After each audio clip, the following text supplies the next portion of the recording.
right. Hello. Just let me get my papers, if that's fine.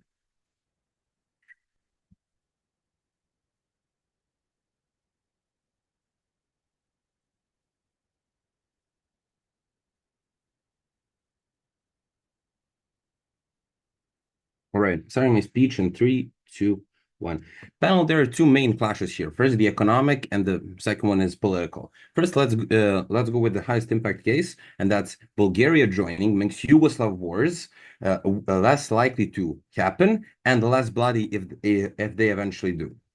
So why did Yugoslav wars happen in the first place? Well, firstly, because centralization in the 80s and the 90s was weakening, meaning that a lot of these republics were getting autonomy to do more things with their money, but some of them were doing better than the other. The capital of Yugoslavia, Belgrade, wanted everyone to donate to poorer regions, but some less poor regions didn't want to donate their funds to actual poor regions. Then richer nations like Slovenia wanted to branch out, and then Serbia militarized because it had a centralized military, right? So what does that mean structurally? One state had most of the military, and secondly, a lot of states had different incentives based on economic basis, right?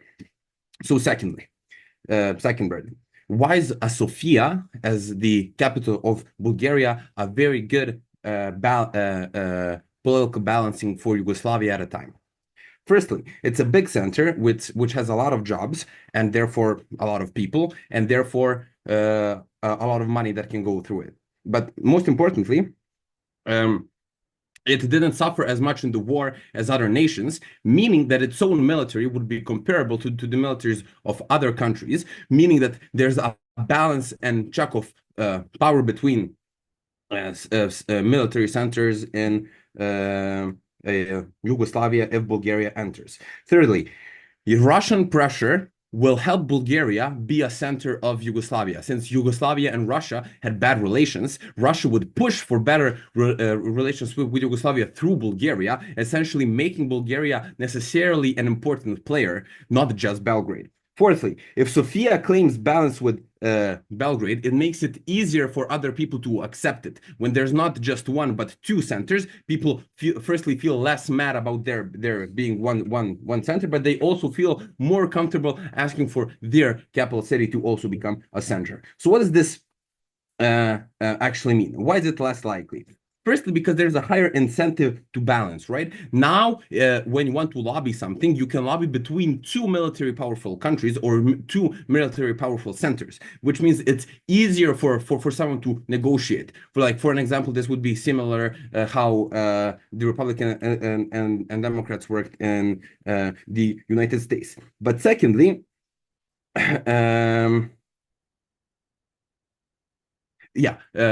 people would be just less mad because not everything would be centralized, and they would not feel as if Serbia was telling them to do something. But if they disagreed with Serbia, they would have someone else to go to. And if both centers of power disagree with them, then it's easier for people to accept and not vilify a single nation, making it less likely to actually justify going to war. But thirdly, there were Serbo-Croat tensions in the 40s and in the 50s.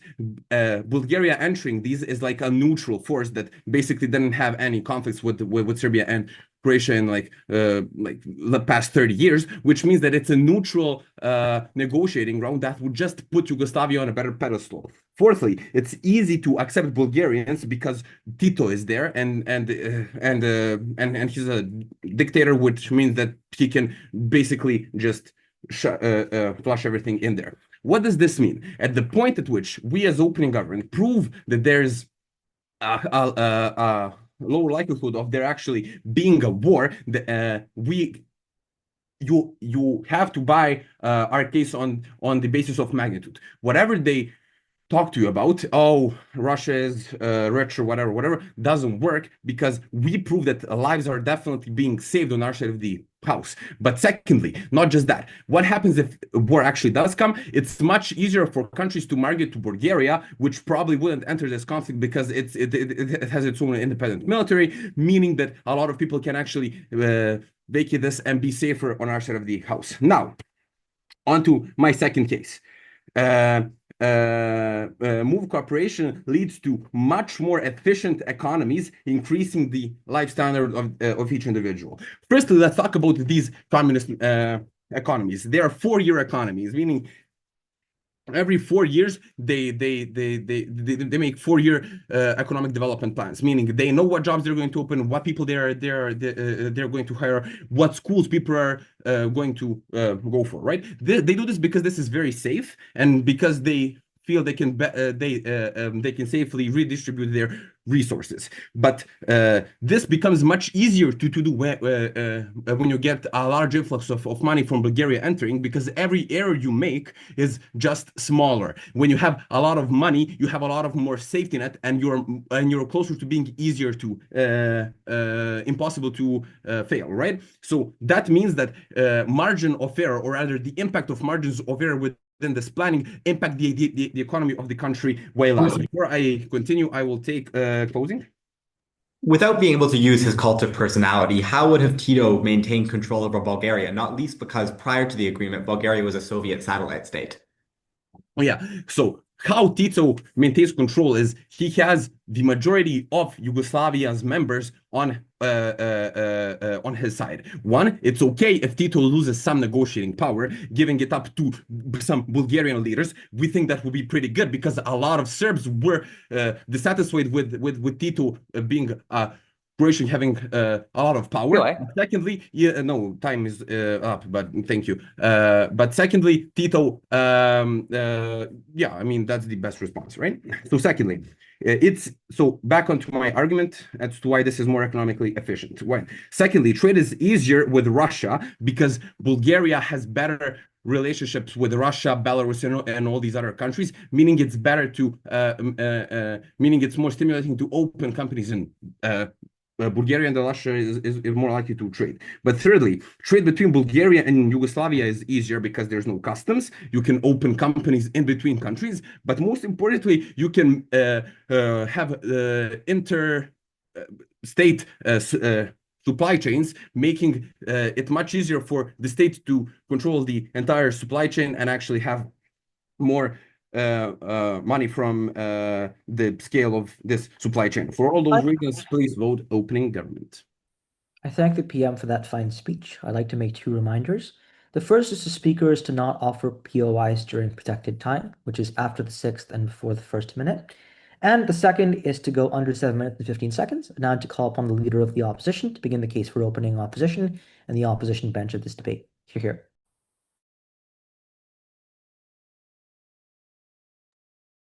Can everyone see and hear me okay?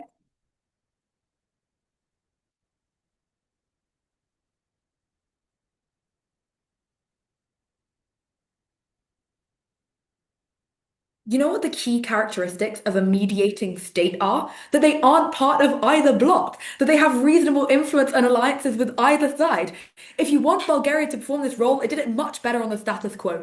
It blows my mind that opening government would try and claim that Bulgaria, a poor agrarian nation, would resist the power of Tito and prevent the Yugoslav wars. This would have embroiled Bulgaria in horrific conflict. It would have been incredibly inefficient for a country that was not ethnically or linguistically aligned, and it would have meant Russia was much more likely to intervene. The USSR was much more likely to intervene in aggressive ways. First, let's talk about embroiling Bulgaria in the eventual collapse of Yugoslavia and the ensuing wars. First, I'll refute the opening government claim that it doesn't happen. What's their story for why this happened? The first is that the idea of transferring of money from rich to poor areas made people angry. True, major problem with people being in alliances. Bulgaria would have become embroiled in this, particularly because Bulgaria would have required heavy subsidization. It wasn't the mighty power that they talk about. They tried to claim that Sofia is two things. First, it was a big and powerful political center. No, it wasn't. It'd been a Soviet satellite state in the Second World War. It wasn't major influential in the region. Secondly, that their military hadn't suffered so much from the war and they would have been in a stronger position to stop. What this misses is that in joining Yugoslavia, their military would have become embroiled, right? There would have been contributions needing to be made economically by Bulgaria, and they wouldn't have retained this independent military that they could remove completely from the federation. And thirdly and finally, they make claim about the ways Russia would push for better relations. As I flag in my intro, completely non-exclusive, Russian intervention position would have only been under the table and pernicious when they were trying to undermine Yugoslavia from within, as opposed to forming genuine alliances as they did under the status quo. But the big problem with opening government is they just have the wrong story. Bulgaria wouldn't have entered as this powerful force to fight against Serbia, and there are three structural reasons for this. First, as I flagged, it was simply too poor to do so. Second, it's not true that their relations with the Yugoslav countries were really happy and good. There have been conflicts over things like competing claims over Macedonia. These decisions were ones made out of fear, which was the actor that would be safer for you to align with. Ultimately, it proves to be the USSR. It's not true they had these positive relations, that they had open arms to a new power. But third, why would Tito accept this? A man who ruled with an iron fist, who was horrific. If you allow someone new into your federation, it's not to undermine you, not to challenge you, not to allow Bosnian Muslims to go to someone else when they feel that they're being persecuted. So there are likely to be major centralizations in the Bled agreement in the first instance that force Bulgaria to align with a faction, and most likely with Serbia in that instance. So ultimately, Bulgaria doesn't enter as someone to challenge, they enter as someone to conform for some degree of perceived protection they might get from the USSR. But ultimately, and what they miss, the war was a culmination of warring ethnic groups that exist cross borders. Bosnian Muslims, Serbian Muslims, Croats in different jurisdictions that ultimately couldn't reconcile, and ultimately the messy collapse of the Yugoslavia, which required assigning blame to certain groups for why this institution had collapsed. And that wouldn't be something that Bulgaria could ever have prevented. What therefore happens? You add another country to the messy collapse of Yugoslavia and becoming embroiled in the war. Now, as I will go on to later frame, Bulgaria isn't part of these same ethnic compositions, but it would have still become embroiled in the war. There are a few reasons for this. First, as I previously framed, they would have been forced to become part of a faction as within Yugoslavia to align, as all of the smaller countries did, even if the ethnic compositions didn't match those of Serbia or Croatia. You know, even if you're Slovenia, even if you're Montenegro, you have to align to some extent. Secondly, it's now economically and socially essential. As opening government say, this means an integration of your economic and social institutions. So war in the Yugoslav regions isn't something that you can step back from, even if you don't have an ethnic state, you now have an economic and social state, which means they have to fight. But third and finally, they're going to be required to contribute things like soldiers to the conflict, to come and defend their allies, etc. So what this means is there is still a horrific war under either side of the house, but you add another country into it who otherwise had a meaningful claim to being peaceful, to standing on the edges, to surviving as best they could. And I think what's really important to frame is the timeline here. Bulgaria develops a vested interest in the region over the 40 years that exist between its joining and the eventual collapse and ensuing wars, which means it is really entrenched and embroiled. All the things which separate Bulgaria, the opening government talk about, exist in the status quo because it didn't join, because it developed independent institutions and a distinct identity. Before talking about the inefficiencies, I'll take closing. The problem with the top half arguments about the Balkan Wars is they take place way too far from the point of divergence, more than 40 years down the line, which makes it very difficult to say that it would have occurred the way it did in the status quo and not a more peaceful breakup like that of Austria-Hungary. I think if you're trying to claim that Bulgaria was strong enough to completely change the course of history and the collapse of Yugoslavia, like, oh, good luck, and if you do it, 85s all round. Second claim, administrative mess of trying to synthesize. The thesis of this claim is that the gap between systems and culture and the required centralization would be really damaging to Bulgaria and not get the efficiencies they talk about. What is the composition of these countries culturally? So the Yugoslav countries have various, as I framed, relative ethnic similarities. And this helps because it's easier to make claims that exist across borders, to have some kind of affinity between countries, at least it was in the short term, to have shared values and language, etc. But Bulgaria isn't composed in this way. It's composed primarily of ethnic Bulgarians, also of Turks, also of some Roman people. It's very distinct from Yugoslavia. Why is there likely to still be centralization when Bulgaria joins? First, decentralization will threaten an alliance. If you allow Bulgaria to be a party which is kind of on the fringes, half in, half out the doors, opening government seem to frame, that might just be that it stops working. Secondly, there is not only the fear that it stops working, but the active incentive by Serbia to make sure that they're brought into the fold. And that means creating some reliance, relying on some centralized institutions as in Yugoslavia. But third and finally, to maximize the efficiencies that opening government has to talk about, you have to maximize centralization of your institutions. So they feed into this claim too. The problems with this is that Bulgaria ultimately gets eroded. It doesn't build its own independent institutions, and there are various ways this manifests badly. First, as within central political questions, you have differing politicians, completely different ethnic backgrounds, completely different views of the art of history, completely different understandings of what matters due to the massive distinctions. And ultimately, this is what plagued Yugoslavia, a place that had some relative similarities. Bulgaria is completely on the fringes of this. It's likely to be outweighed by the ethnic contributions of the larger majority groups as within Yugoslavia, and ethnic Bulgarians less listened to relatively as within central politics. But secondly, you're unable to scale the types of economic sufficiency that they talk about. The only thing that would rely on is having a large degree of subsidization of Bulgaria, which is always unclear why they would be able to advocate for. It's also not clear what Bulgaria would have ever contributed to the Yugoslav bloc economically. This just would have changed the fiscal landscape badly. First, this just means this is an inefficient government that doesn't cater to Bulgaria. But second, even if you believed it was fine in the short term, in the inevitable collapse, Bulgaria has no institutions with which to fall back on. At least under Russian influence, it still has some level of democracy, a balance between the EU and Russia trying to influence in the status quo. Very proud to oppose. Thanks, LO, for that fine speech. I now call upon the Deputy Prime Minister to conclude the case for opening government. You're here. Okay, am I clearly visible and audible? Yes. Okay, give me just a few seconds to prepare.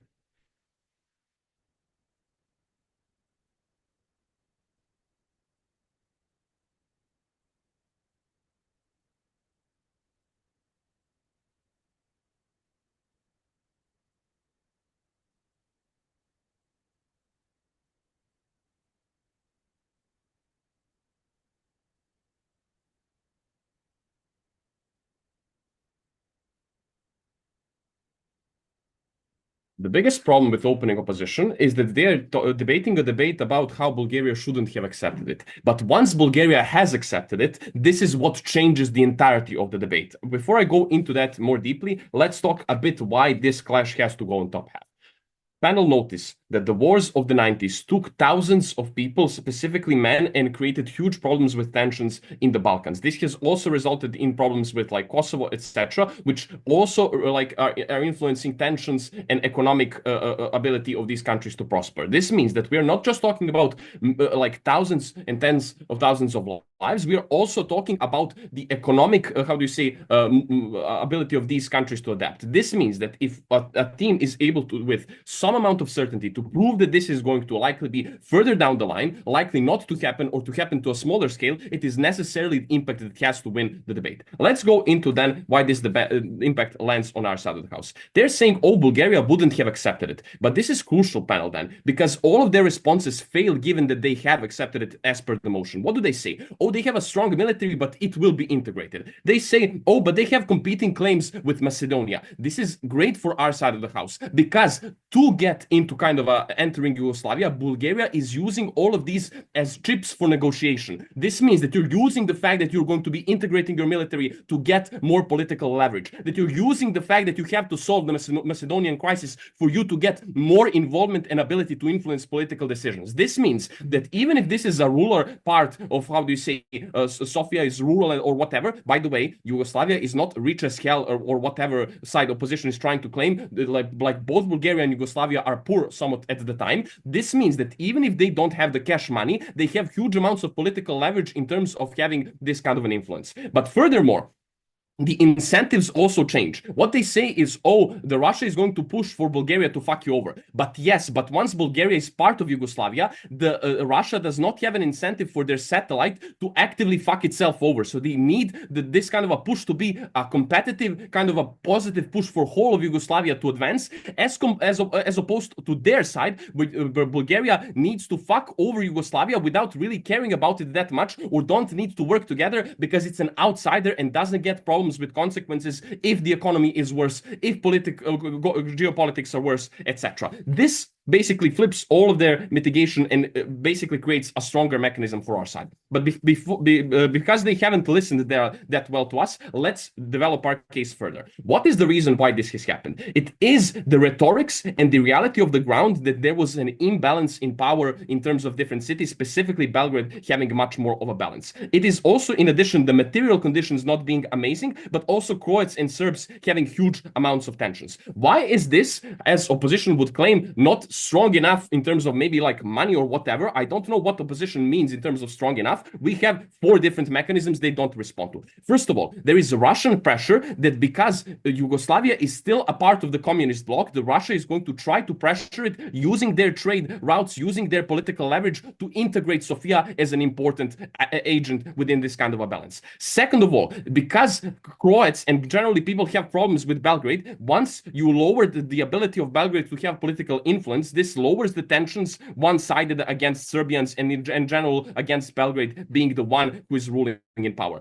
Third of all, when you have one more member that is balancing the power, now that Sofia is a strong force, now you have more members that you can lobby. For example, if you have Belgrade, just Belgrade making most of the political decisions, they can just tell you, like, go fuck yourself. But if you have Sofia, and if you can lobby Sofia as Croatia or as other countries, you can get more of an influence in terms of the balance. So this is why it's much more of a balance in terms of all countries having this kind of an incentive. And lastly, you get more of a push for decentralization. Why? When you have Sofia gaining a lot of influence and other countries, capitals, and states not having a lot of influence, this creates huge amounts of narratives in the media, in newspapers for people to feel like they're not accepted enough. And this creates huge political pushes for other countries to ask for more political influence and to actively get it in this kind of a situation. This means that the balance of different incentives of different countries is such that they have more influence, but also that just in general, Belgrade cannot make all of the decisions. This is why necessarily the conflict happens much later down the line, but when even if it does, but more likely than not, it does not happen. What do they say? Oh, we have a country that is also part of the conflict. First of all, as we've explained, the conflict does not happen more likely or happens down the line, which means it takes less victims. So this is a win for our side of the house. But second of all, why is this true? Bulgaria, first of all, has entered later, so this means it's less involved. But secondly, ethnically, it's not as connected as opposed to other countries. But third of all, the geographically where the war was most concentrated is moved far further away from Bulgaria. So even if Bulgaria would be entering the wars, it would be maybe like hundreds of soldiers that are helping on some side, but not directly being involved in the conflict itself. This wins us the most important argument, but let's move into the second one. Before continuing to that, closing POI. Okay. The second point, this also further mechanizes our first argument. The economic benefits are huge. First of all, planned economies work on huge scales and they work much better when you have more information. On our side of the house, you get one more state which can give you more information on different markets and where to invest to, etc. Second of all, mistakes that you make are a smaller part in terms of percentage of the whole output. This means if you invest more into cars or more into anything else, you can take it much better as opposed to when you're a smaller, how do you say, state overall. Secondly, trade is much easier. You get less customs. You get much more of a connected supply chains between different agents. You get more of political leverage for cooperation, etc. Third of all, you get more of a cultural integration. Yes, people don't maybe have the same language as opening opposition says, but now on our side of the house, they have a push for them to work together. They have pushes to actively work together on the same level. This means that on our side of the house, you have better economic impacts, which means that the average person has better life. This is great in terms of just as an impact in and of itself, but it also further mechanizes our first point, because if the material conditions are better on the ground, this means that people are going to be less believing rhetorics that are divisionary, and they're going to be more willing not to enter into any type of a conflict. So this furthermore explains why the Yugoslav wars would be happening later and why they would be less bloody. Panel, at the end of the day, you need a division between different actors' power as compared to Belgrade being the only one who can fuck others over, and this is why the war happened. You get this balance of incentives and ability, and you also get a better material condition, which means that the people are not going to enter into a bloody war. And when you agree to entering, this means that you are having changing of incentives and negotiations, and this is why you should vote for the government. I thank DPM for that fine speech, and I remind speakers once again that 7 minutes and 15 seconds is the absolute limit. More than that, and I'm mandated to cut you off. I'd like to call upon the Deputy Leader of Opposition to conclude the case for opening opposition and the top half of this debate. Hear, hear.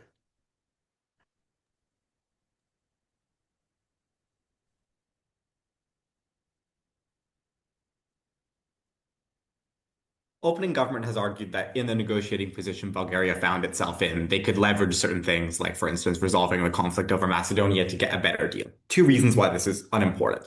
First, Bulgaria was still not ultimately in a strong negotiating position. It was under immense time pressure to find a new patron, and the very fact that it had opened itself up to these negotiations already meant that the USSR was upset with it because it was looking to find a new patron. So the time pressure to get a deal done and fall under the protection of someone else was significant.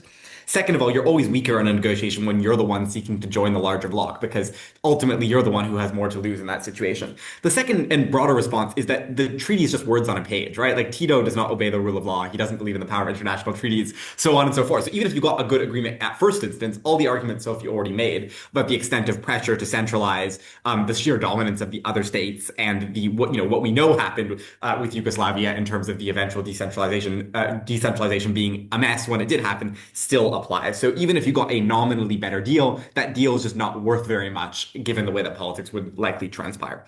I want to start with the question that closing government asks us, which is, I think, a whole bunch of whataboutism, really, to the effect that, history is complicated, and so we can't really be sure of much in this debate.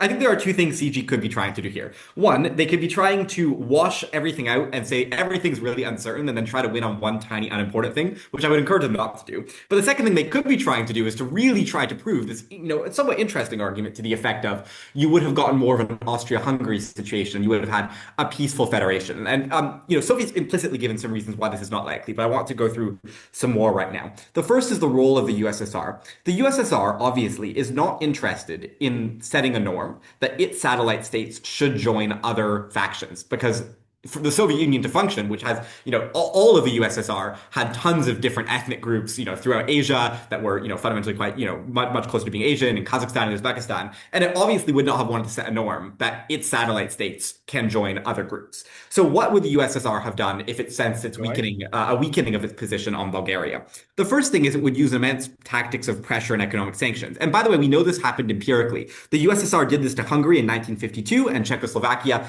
in 1958. Because it obviously did not want the Eastern Bloc to fall away into its own set of alliances separately from the USSR. And so I query whether CG is right in the first place that all the other federations which were made up, in Eastern Europe were able to effectively balance without USSR influence.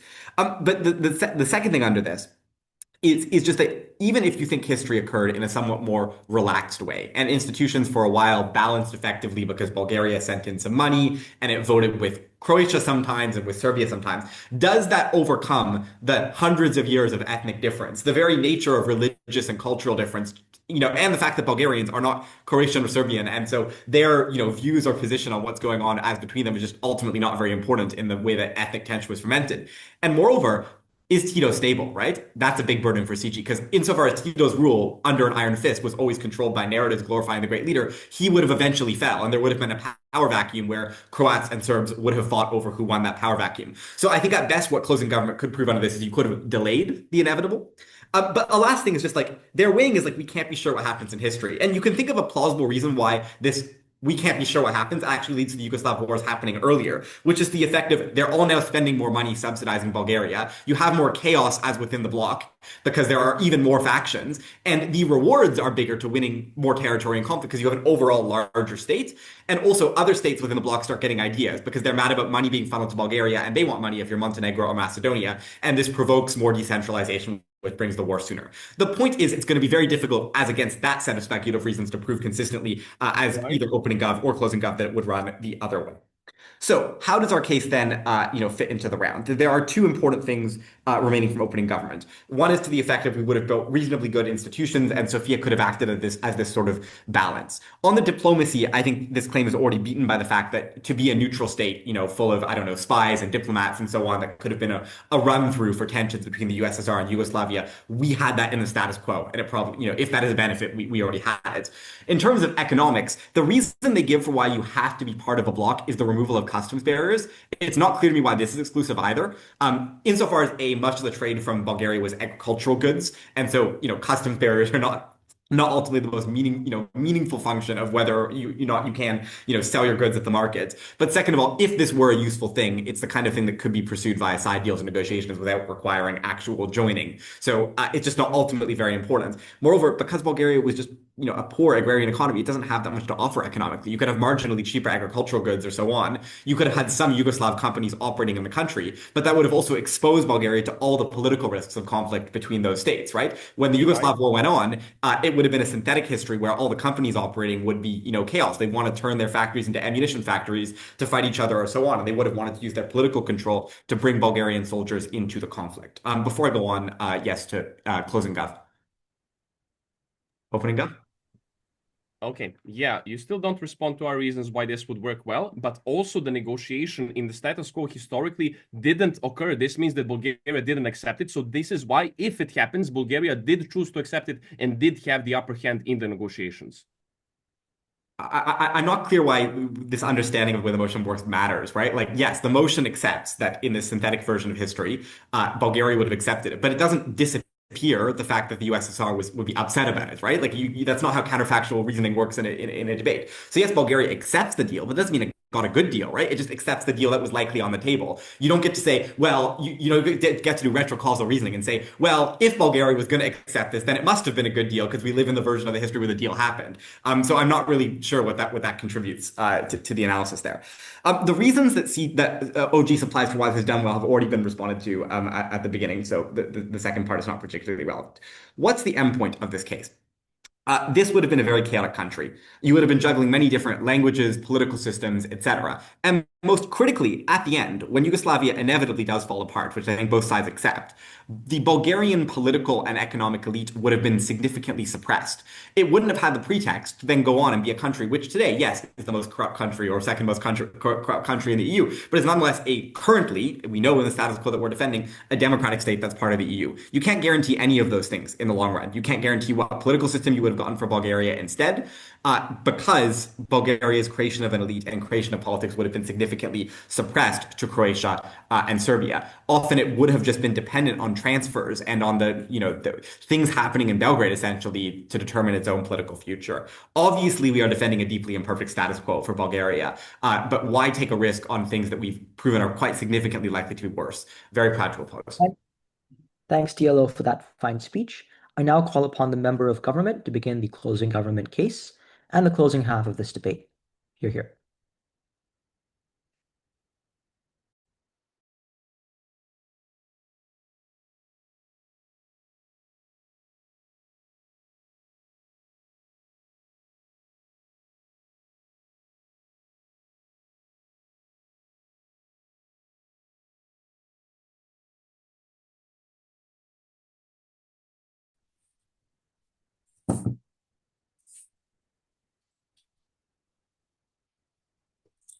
Closing government will prove that the addition of Bulgaria to Yugoslavia makes Yugoslavia a much more powerful country. This is a proposition that is largely conceded by the top half, but the impact of this is crucially important in the debate. One, it will mean much better treatment of other Warsaw Pact countries by the Soviet Union. Two, it will mean much more development for countries in the developing world who, for example, now have greater capacity to extract concessions from China and the Soviet Union. And thirdly, it will mean good things for Bulgaria, which will weigh into the top half clash, but is probably the least important thing. So, some important characterization. Notably, Yugoslavia was probably the second strongest country within the USSR after the Soviet Union. That was for 4 reasons. The first one was a large quantity of engagement and trade with the West, which meant that it had access to things that other countries did not. Secondly, it was because it had defensive guarantees from Western countries that limited the extent to which the USSR could exert power over Yugoslavia. Compare that to, for example, Czechoslovakia and Poland that saw uprisings being crushed when they attempted to democratize. Thirdly, it was because Yugoslavia granted relatively greater freedoms as a result of its ability to resist USSR pressure to individual people within the country, which led to things like more economic growth, more flourishing, better institutions. But fourthly, it also meant less central planning that tended to be economically deleterious to other countries, but was largely avoided. That led to, for example, a larger GDP, a stronger military, and a more successful country overall. Our contention is for 4 reasons that Yugoslavia is much, much stronger when you add in Bulgaria. The first reason is you've substantially increased the population. Yugoslavia's population was 16 million, Bulgaria's was 8 million in 1948. You now make Yugoslavia 1.5 times larger. It has more people. That means more capacity to engage in all of the above. Secondly, it gives you access to a bunch of important things. Firstly, access to the Black Sea, which is crucial for trade. Secondly, a border with Turkey, which is a country that is nominally part of the Western Bloc in that it's part of NATO, but at the same time is quite open to engaging in trade and gives you access to trade with a very easy trade with a bunch of additional important countries. But thirdly, it means you have far larger borders, and in particular, you border many more Warsaw Pact countries, which is crucial for engaging in things like smuggling. So, for example, Romania, you now share a very large border. That's useful. The third benefit is you get access to far more food, which opening opposition concedes when they talk about how agricultural Bulgaria is. Like, yeah, that's great. Now you're not reliant on importing food, which makes you far more resistant to things like, for example, sanctions that always suggests the USSR might attempt to engage in. But it also means access to all of Bulgaria's oil refining capacity, which is huge because you can import oil from Kazakhstan or the Caucasus or other countries, but what you need is the ability to independently refine it, which means you're not reliant on the USSR. Finally, it also means it's more likely other countries will join in. For example, Albania is now kind of surrounded by you, so they're very likely to want in. But additionally, we tell you countries on the border, like, for example, Romania, might think, hey, it looks like Yugoslavia is doing a fair bit better. And this puts pressure on the USSR to, for example, up the treatment it has of those particular states. Now, opening opposition's response is to say, well, this won't all occur because the USSR will get very upset about all this, and so it'll attempt to sanction Yugoslavia. There are two responses to this claim. The first is, it's unclear whether the USSR has the capacity to engage in this. We note that the USSR isn't a particularly economically strong power at this point in time. It's been devastated by World War II. It needs all the trade that it could possibly get. And secondly, we would note that we've explained why Yugoslavia would be far more resistant to sanctions than it could have been in status quo. And notably, they had incentives to sanction Yugoslavia in the status quo already. Tito often stood up to Stalin, often did things he didn't like. Thirdly, and crucially though, the better response from the USSR would be to try to bring Yugoslavia back in the fold with the carrot rather than using the stick. So if anything, it suggests the USSR is concessionary and attempts to bring Yugoslavia closer by offering better trade deals, offering it privileges that it otherwise would not have. What are the impacts of this argument? There are three. Firstly, it is good for the Warsaw Pact. Secondly, it is good for the developing world. And thirdly, it is good for Bulgaria. Firstly, why is it good for the Warsaw Pact? One, the Yugoslav passport is incredibly powerful. It means you can access the West.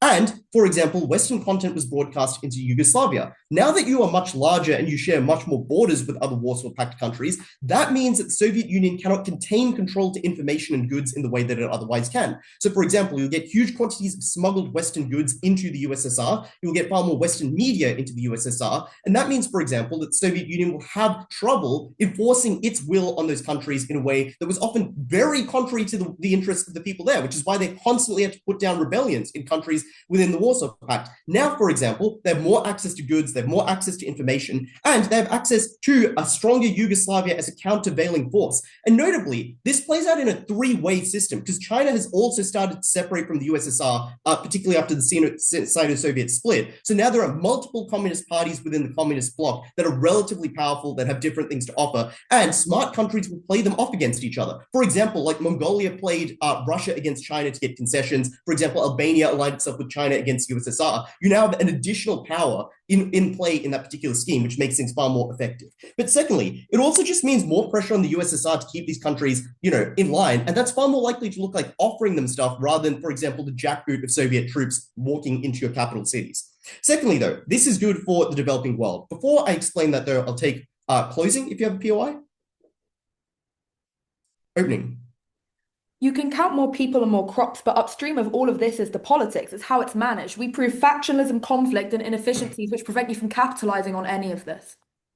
Okay, I'll just get to the stuff on Bulgaria first, because I think this responds to this quite neatly. Their claims on Bulgaria are twofold. Firstly, they say at the end of the breakup of Yugoslavia, Bulgaria would have better institutions when it had its own institutions rather than when it was part of the Yugoslavia.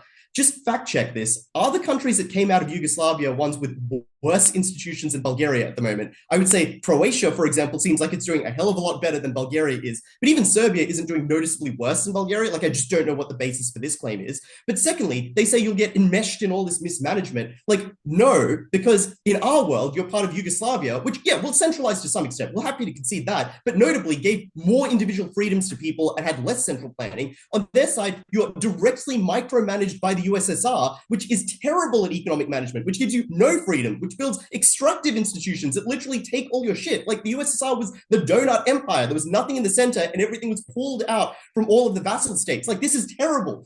So obviously Bulgaria is better on our side because it gets to participate in, for example, the broader economic growth and strength of Yugoslavia. It has greater freedoms. It has better economic development. It has more access to the West. People are able to travel to the West when they otherwise wouldn't. Like this is huge in terms of Bulgaria's development. Finally, good for the developing world. Yugoslavia centered the non-aligned movement. This was crucially important because countries like India, Indonesia, huge powers were part of this, and it put pressure on both the US and the USSR and China to give these countries better deals, more development aid. You could play them off against each other. Strengthening Yugoslavia strengthens the non-aligned movement, means that more countries are able to play off the Cold War powers, avoid entry into conflict, get things like development. The marginal value of those dollars is super high in the world's poorest countries. For all those reasons, proud to govern. Thanks, MG, for that fine speech. I now call upon the government whip to conclude the closing government case and the government bench of this debate. Hear, hear.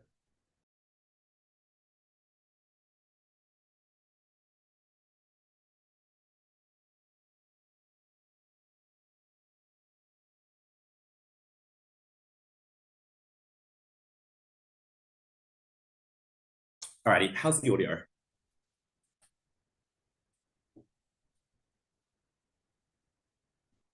Listening to the opposition bench in this debate is somewhat reminiscent of my days spent arguing with tankies on Twitter in my teenage years. This combines teams in plural, whose exclusive knowledge of Yugoslavia begins and ends in 1987 and ends in 1993, which is why they make arguments like Tito was always an overweening dictator who took power, when in fact he was not. That centralization started in 1961 and is by no means historically contingent, and which is why they are as desperate as possible to avoid any argument about what happened to Bulgaria in the status quo, any argument about whether the Dimitrov government that ran that country into the ground, that was in the bed with the mafia and the smugglers and the human traffickers, why that government was in any sense a good one, any sense one that they are willing to defend.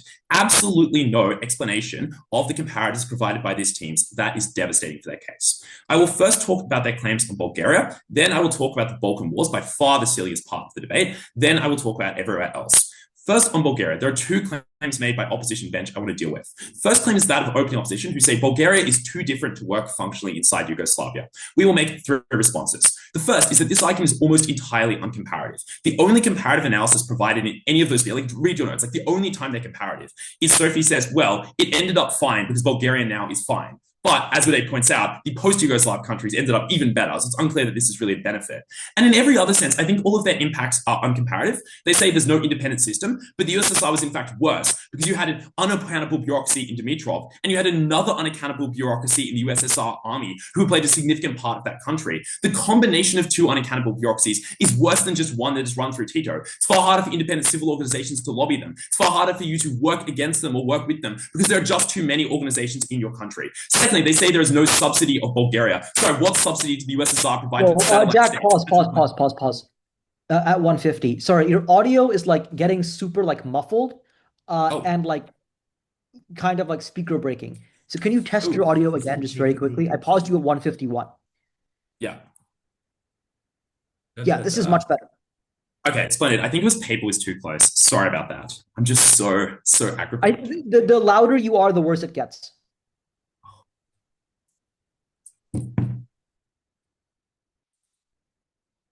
But of course, the USSR was far more extractive. Third, they explain that this system is one that is inefficient.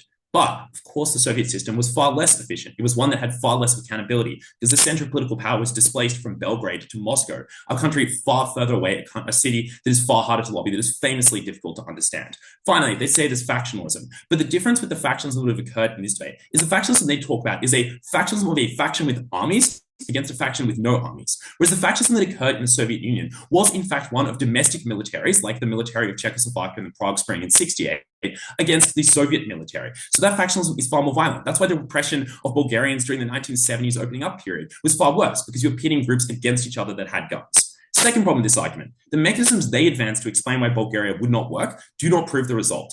First thing they say is it's too multi-ethnic. But firstly, I note that multi-ethnicity is actually a fairly functioning thing within a communist system. Like it worked pretty well in Czechoslovakia that managed to unite Czechs and Slovaks. Worked reasonably well, I think, in Yugoslavia up until the late 1980s. Like they make arguments about 50 years down the line, of course. But for most of Yugoslavia's history, it was actually a reasonably democratic place that provided different groups of people with support. And secondly, even if you believe they're too multi-ethnic, the difference between this and Yugoslavia is those ethnicities are more geographically divided. They're more split across by the mountains, by the rivers. They're more split off by like the Donbass, essentially, which makes it very, very difficult for them to work against each other. Second, they say there's likely to be more centralization. That is, firstly, fine. Obviously, centralization works reasonably well in many countries, isn't proven to be a harm. But secondly, that rebuts their own argument on factionalism, because if there is more centralization, it is far difficult for regional and state governments to play off against the central government, which is what leads to most disputes, which is what leads to overturning previous economic planning, which is the real harm they're trying to describe. Third, we avoid a bunch of problems that would have occurred to Bulgaria that did occur under the USSR. What are those? Four things. Firstly, the Soviets extracting enormous amounts of raw materials, which, as they concede, Yugoslavia is far less likely to do because its centralization means that it has no need to be as violently extractive. Secondly, as we explained, Yugoslavia was relatively more democratic, allowed more individual participation. Third, the Soviets would force your people to go to be deployed to conflicts like in Afghanistan. They used Bulgarian troops who, as opening opposition concede, were very well trained and survived World War II reasonably well in conflicts like Korea. That is less likely to occur under our side. Finally, there is more criminal activity because the Bulgarian government was one run by the mafia. That is less likely to occur when it's run by Belgrade, and you have no such trading and smuggling relationship with Moscow. None of those things are applauded. Now, I want to deal with the other claim made, which is that there is a USSR spoiler effect. That is, the USSR does a bunch of evil sanctions to you. There are 4 promises. First two are what Uday explains. That is, it is unlikely they would have this desire because there's a far easier option of trying to lure around Yugoslavia. Now that is a larger and more powerful country, you have more of an incentive to have on your side. But secondly, they couldn't afford to because the Soviet Union was nowhere near as powerful and relied on the exports from Bulgaria that we described, which explained they wouldn't want to shut those off. But thirdly, even if they did, that is not a real harm because it is very easy to smuggle across the border. Sanctions on Yugoslavia, which I would note occurred either way in this debate, are far harder to enforce when you have a long border with Romania that you can easily smuggle across because it's not heavily militarized, as opposed to the borders that occurred in the status quo. Finally, I actually think this would be good because it'd be good to have more awareness of the fact that it was an extractive and violent Soviet Union that would make the creeping control of the Warsaw Pact less likely. Before I move on, opening, yeah. Ultimately, so little of this matters because you have no answer to what happens to Bulgaria during the Yugoslav wars, which you concede happen in a very similar way when they're part of the.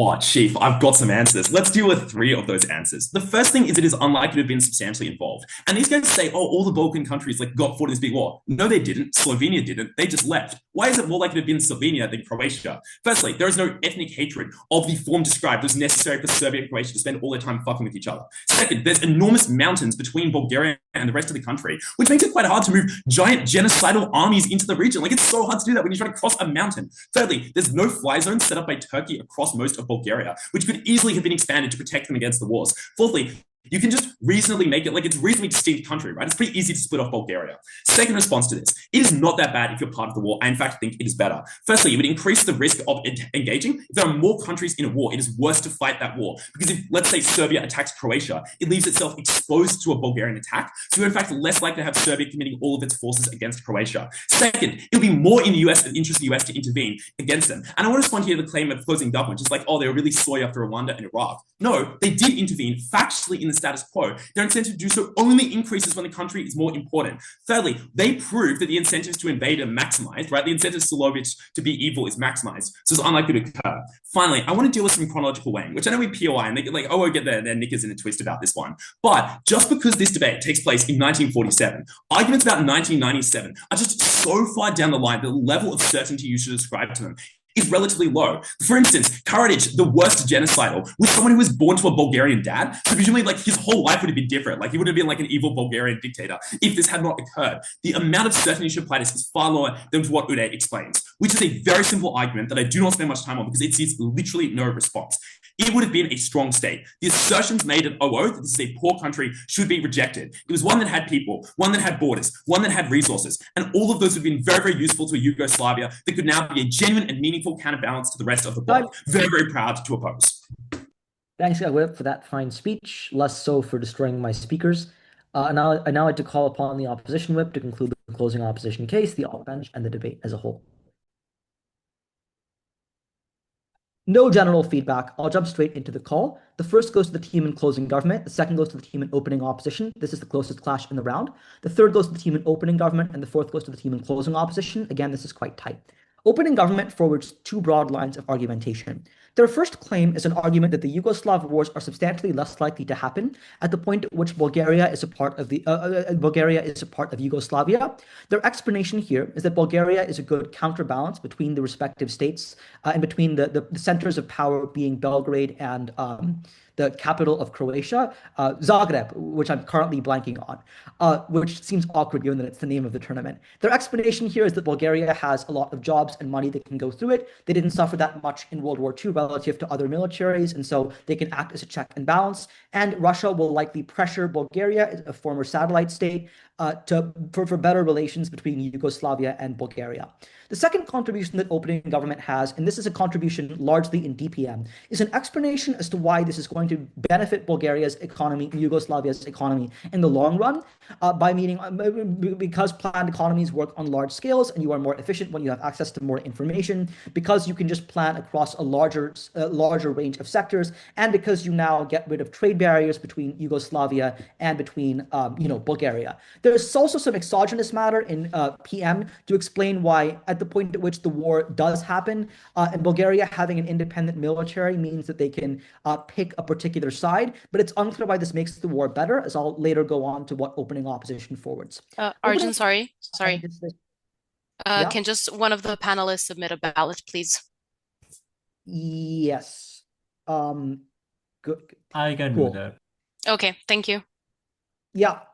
While I'm giving the away, I'm also going to DM both of my panelists a picture of the ballot so they can submit that. All right. Opening opposition then forwards three claims that directly clash with opening government. Their first claim is that this embroils Bulgaria in the conflict.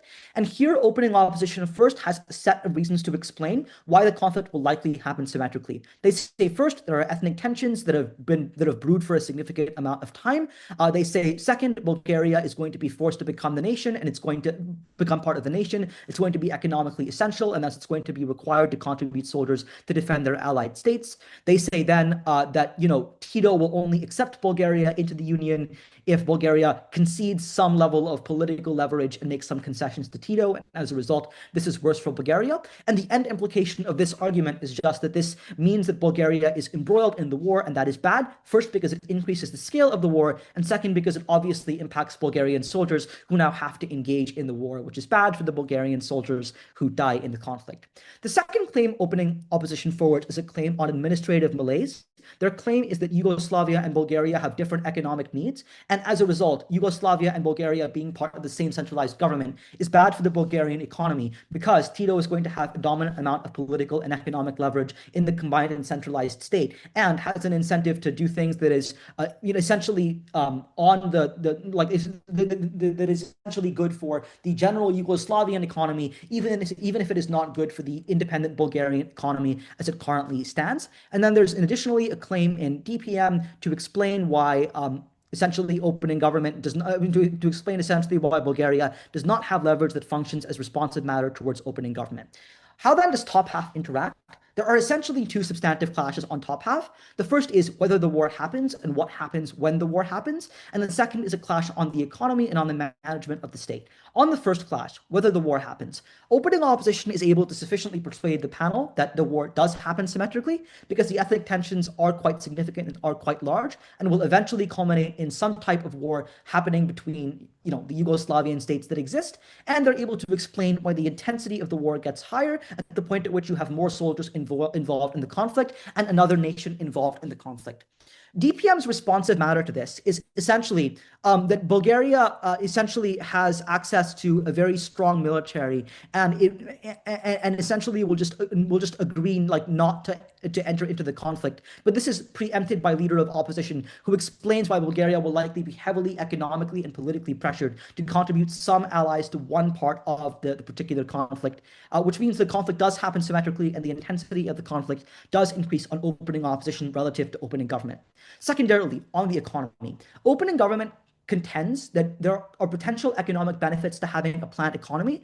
I'll flag it's a little unclear what these benefits are. So opening government says planned economies work on huge scales. It's unclear how much larger the scale will be if you incorporate Bulgaria into the planned economy. And it's also unclear why the planned economy is done particularly well and in the interests of Bulgaria, relative to the opening opposition claim that, well, a lot of the economic administration in Yugoslavia, A, isn't particularly good, but B, a lot of the economic policy that might be good for greater Yugoslavia isn't necessarily good for Bulgaria as a result of the fact that Bulgaria is largely poor, largely agrarian, largely not industrialized. So some of the trade policies, some of the central bank policies that are good for the Yugoslavian economy might not be beneficial to the Bulgarian economy. Thus, this might create some level of inefficiency. Here, opening government says that you like break down trade blocks and trade barriers, and that this is bad for the Bulgarian, and that this is good for the Bulgarian economy and good for greater Yugoslavia. But I think the quite intuitive response to this claim that is in opening opposition in DLO is just, well, if trade would be mutually beneficial between Bulgaria and Yugoslavia,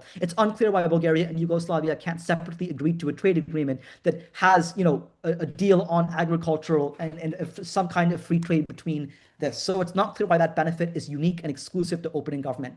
Opening opposition then has a contribution to explain why essentially this is going to result in backlash from the USSR and why this is going to result in a set of actions that penalize Bulgaria and Yugoslavia for the merger happening. Their explanation here is that the USSR doesn't want other satellite states to consider joining Yugoslavia, and so as a result, the USSR has an incentive to be punitive towards Bulgaria. And the explanation here is that because there's an eventual power vacuum with Tito eventually dying, maybe you're able to delay the inevitable, but the Yugoslav wars are going to happen anyways.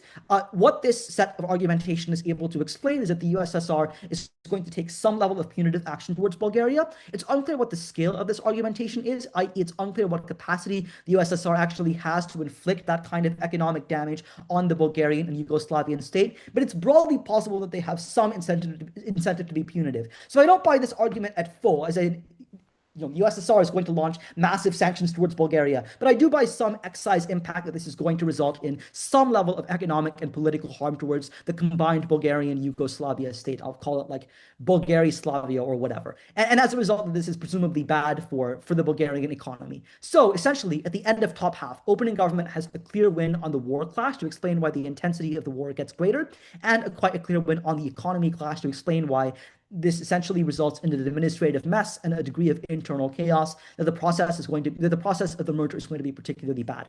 For that reason, opening opposition beats opening government. Is that clear? Cool. Closing government has functionally two extensions. Their first extension is that the merger of Bulgaria and Yugoslavia increases the relative power of Yugoslavia compared to the USSR and to other states in the Warsaw Pact. Their explanation here is first that you're going to massively increase the Yugoslavian population from 16 million to an additional 8 million, so to 24 million. You're going to give Yugoslavia access to the Black Sea, a border with Turkey, which is a potential trading partner, and you're essentially going to make the combined Yugoslavian state better off economically as a result of these benefits. Then you say third, you now become more attractive to other countries like Albania and Romania.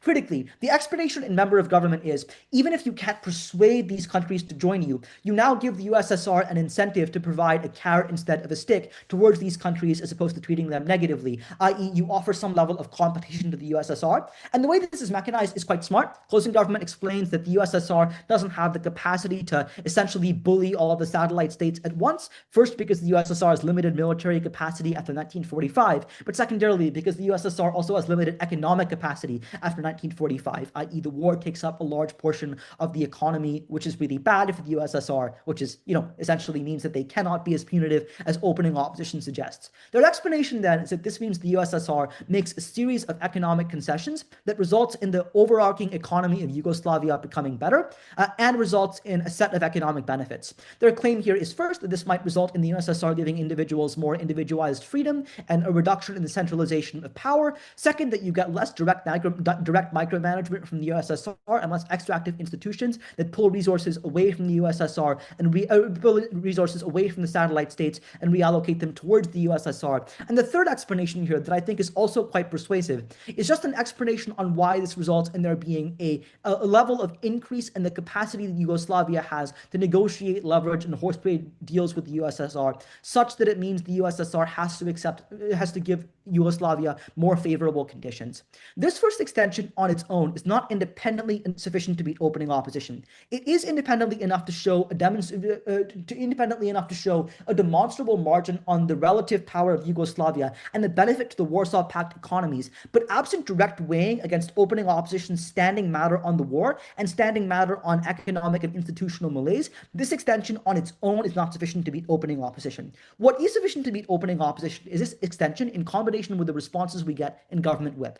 There are mainly 3 lines of responsive matter I want to highlight. The first line of responsive matter is the analysis to explain why Bulgaria in the status quo was not managed particularly well and why Yugoslavia was managed significantly better. That is to say, Yugoslavia was empirically more democratic. The centralization of power meant that Yugoslavia was able to coordinate resources across multiple different axes. The increase in access to the borders with Turkey and the Black Sea, combined with Yugoslavia's large population, gives Bulgaria a more salient trading bloc. And as closing government points out, a lot of the post-Yugoslavia economies are doing better than the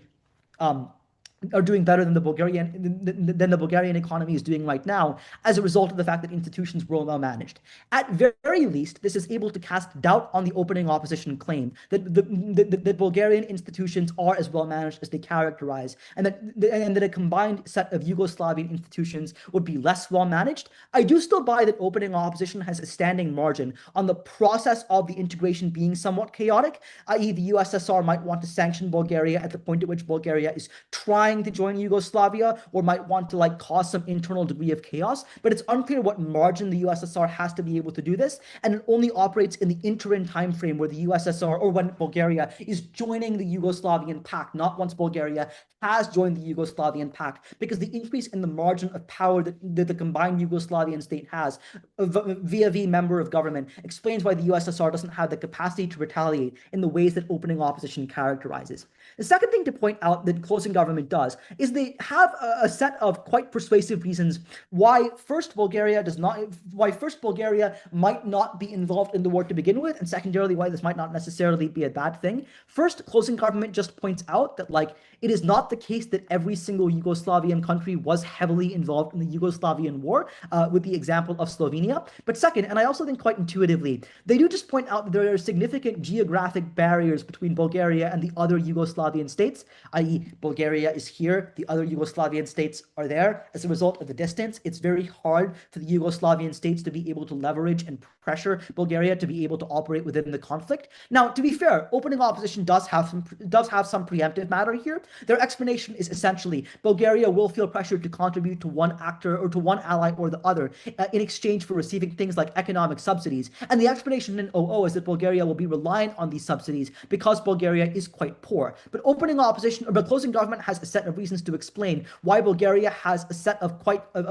large leverage over the combined union, i.e. why Bulgaria has leverage due to its borders with Turkey, leverage due to its access to the Black Sea, which explains why these states aren't going to be able to pressure Bulgaria to contribute soldiers in the way that opening opposition characterizes, which is an implicit response to the line of argumentation in opening opposition to explain why there's going to be pressure on Bulgaria to get militarily involved. The second thing that closing government points out is that it's not necessarily clear why Bulgaria being involved in the military is a bad thing. Opening opposition's claim is that this results in an increase in the intensity of the conflict because you have more soldiers being involved. The closing government response is just that you increase the risk of deterrence in specific attacks. It's unclear which claim here creates a greater margin on the war, but it's plausible the closing government's response is able to explain why in some situations Bulgaria being involved in the war isn't as bad as opening opposition characterizes. For that reason, closing government, because they have a stronger margin on the economy clash and because they prove a benefit that applies to a broad range of states in the Warsaw Pact,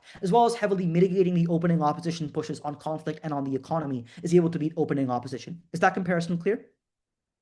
Lastly, bringing in closing opposition. Closing opposition is a challenging team to place in the round. CO essentially has two positive contributions. Their first contribution is a quite strong explanation of why ethnic tensions will happen symmetrically. So I will flag that closing opposition does have a set of new reasons to explain why ethno-religious tensions are particularly bad, to explain why there's no guarantee of an intervention, and to explain why there are incentives for Croatia and Slovenia to declare independence because they want to stop Milosevic from holding on to a greater Serbian empire, and this is bad. The problem here is that opening opposition has largely already analyzed this burden with reasons that are sufficiently persuasive for us to believe that the war is going to happen symmetrically. So while closing opposition does have a set of new reasons to explain why ethnic tensions are quite high and are going to culminate in a war, these reasons are not intuitively more persuasive than the reasons that opening opposition already provide, nor are weighed as such. So it's unclear why opening opposition's reasons are insufficient and why closing opposition's reasons are necessary to activate this burden in opening opposition. The second thing to note here is that closing opposition's second line of analysis, which is essentially on, which is a rather confusing line of analysis on the tensions materializing. It's essentially that like Milosevic is really fueled to keep, the Yugoslavian state as one because now it becomes more powerful, is somewhat uncomparative because Milosevic obviously in the op counterfactual wanted to keep the Yugoslavian state as one. That is the premise that is the premise in which the Yugoslavian wars were based. So it's not clear what the persuasive value of this contribution is. So on op bench, closing opposition analyzes a burden that is already proven in opening opposition. Opening opposition already analyzes several other burdens that are inherent to this claim, which is why the scale of the war gets worse, which is why the economy gets worse, which is why this feeds into the war being more likely to happen. For that reason, it's quite challenging for closing opposition to beat opening opposition. CO does have a range of responses towards closing government, but none of them are sufficiently able to defeat the underlying closing government claim.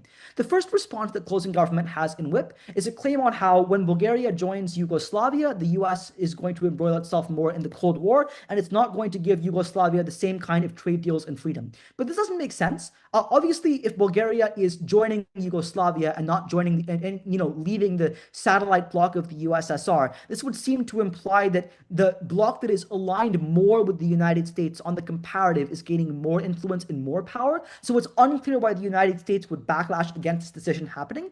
The second response you have is that essentially you respond to the claims that closing government has on smuggling more Western media in and on the USSR having some degree of economic leverage via the oil. I think these reasons are quite persuasive. I just think they mitigate the worst reasons in closing government and don't touch the stronger reasons in closing government to explain why the economy gets better, i.e. access to the Black Sea, access to the trade border with Turkey, which means it's a little bit unclear why these responses are able to sufficiently take out the closing government claim.